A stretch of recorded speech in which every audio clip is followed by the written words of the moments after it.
Consider two identical storm surges with 30-foot waves. The first strikes an uninhabited natural coastline. The second hits a densely packed urban grid.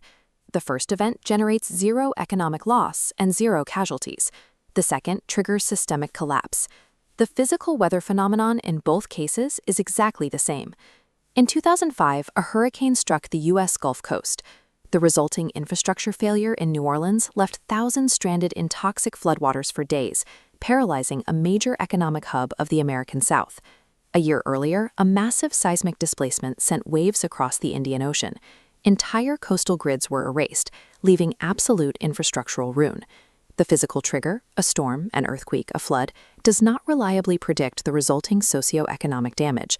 A storm is a weather event. The damage is a human outcome. The phrase natural disaster is a misnomer. The hazard may be natural, but the disaster is a socially constructed event. It's governed by where we build, how we build, and who we leave unprotected. The IPCC calculates risk via a formula. Risk equals hazard times exposure times vulnerability. Hazard is the external physical climate trigger. Exposure represents the physical assets and human populations in the strike zone. Vulnerability measures the social and economic fragility to absorb the shock. A population can be highly exposed to a hazard without being highly vulnerable, provided they possess resilient infrastructure and strong economic resources. Effective policy requires targeting the intersection of all three variables. Policies designed to reduce risk often construct new fragilities. This process is known as maladaptation. Consider a massive structural alleviation project, like this concrete levee wall. It is designed to immediately separate a residential grid from river flooding.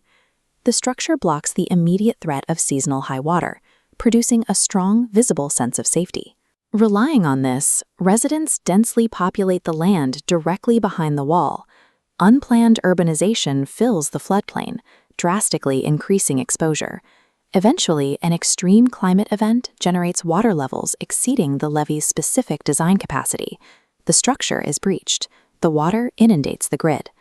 Because the area is heavily populated and completely unprepared, the damage far exceeds what would have occurred before the levee. Mitigating short-term physical hazards without strictly managing land use guarantees a catastrophic future disaster. This is the safe development paradox. High vulnerability rarely occurs by accident. It is the direct output of unequal developmental processes and poor governance. Economic marginalization forces large populations into high-risk hazard zones. Without affordable housing, informal settlements expand along the very edge of dangerous floodplains and coastal strips. Formal governance strategies like forced relocations or large-scale dike constructions frequently prioritize infrastructure over local ecology. This severs these communities from the local ecosystem services, like fishing and agriculture, that they rely on to survive. The toll compounds through high-probability, low-intensity events. Routine, knee-deep urban flooding rarely makes headlines, but recurrent shocks steadily erode resources of the exposed population. Vulnerability is a manufactured condition. It is dictated by institutional failure, a lack of livelihood options, and the physical isolation of communities from safety. A system's ability to handle disaster splits into two distinct trajectories: the capacity to cope and the capacity to adapt. Coping capacity is an after-the-fact response. It utilizes currently available resources to absorb a shock and maintain the existing functions of a system. Surviving an event consumes financial and social capital. When communities repeatedly deploy coping strategies against sequential hazards, those reserves are depleted, triggering a downward spiral. A system locked in this loop eventually breaks. Stripped of assets and overwhelmed by repeated physical shocks, it loses the ability to rebuild at all. Coping capacity is necessary for immediate survival, but as climate conditions alter baseline environmental pressures, coping alone is structurally insufficient for long-term viability. Adaptive capacity is proactive. It is the ability to anticipate risk and structurally reorganize a system's baseline to survive a changing environment. Following the devastation of Hurricane Mitch, the Garifuna women of Honduras demonstrated this proactive restructuring. They refused to rebuild the same houses in the exact same hazardous zones. Instead, they campaigned to purchase safer land inland, initiated organic composting, and began active reforestation along the coast to prevent soil erosion. They integrated disaster risk reduction directly with long-term climate adaptation. To address their economic fragility, they established regional tool banks, seed banks, and non-traditional labor training programs.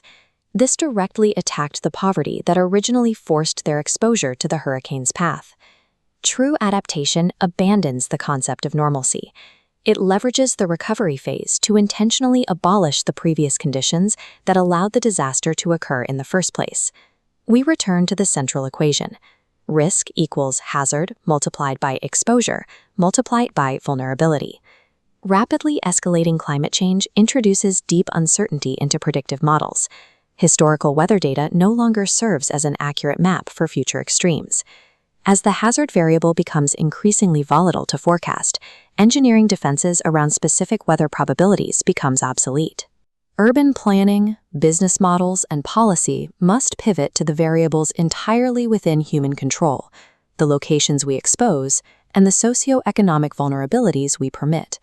Reducing vulnerability is the absolute requirement of climate adaptation. We do not dictate how the weather will change, but we possess complete agency over whether or not that weather becomes a disaster.